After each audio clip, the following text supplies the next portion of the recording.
Ang video na ito ituturo ko sa inyo paano mag CVT cleaning. Linisin natin yung air filter at saka itong CVT para isang galawan na lang. Itong air filter cover ay may 6 na screw type. Ganito siya ang itsura, 6. 1, 2, 3, 4. Bali 2 ang nasa ilalim, 6 lahat. 2 sa ilalim at saka 4 sa itaas. Ito na po yung 6 nating nabaklas na screw type. Yan, 6 po siya. Para matanggal natin itong cover ng air filter. Yan. Tanggal na po siya.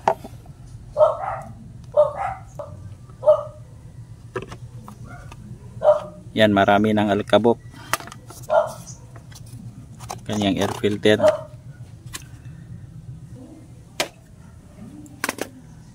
Tapos itong CVT ang ating baklasin.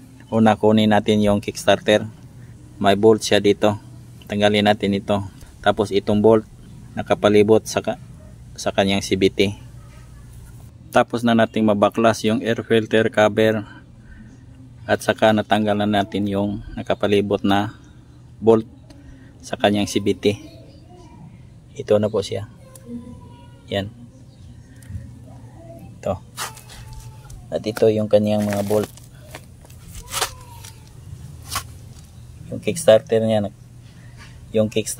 ay natanggal na rin. Yung kickstarter niya ay natanggal na rin. Yan, dito yan. Yan. Pwede na matanggal. Yan.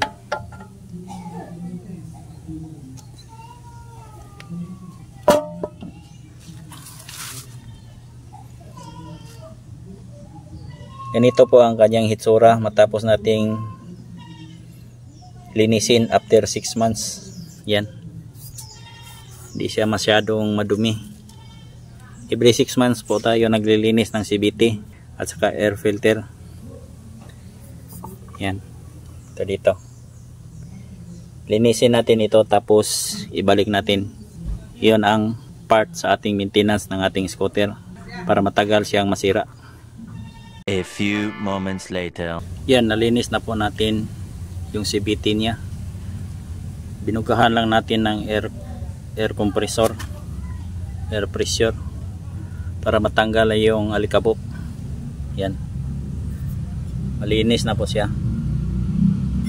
Pati yung belt niya nilinis na natin.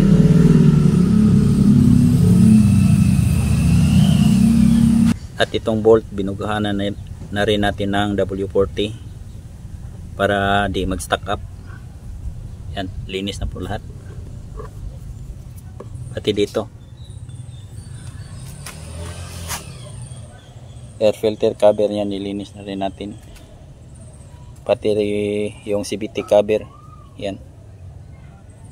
Malinis na po siya. Pati ito. Saka ito. Kulang na lang natin dito ay ibalik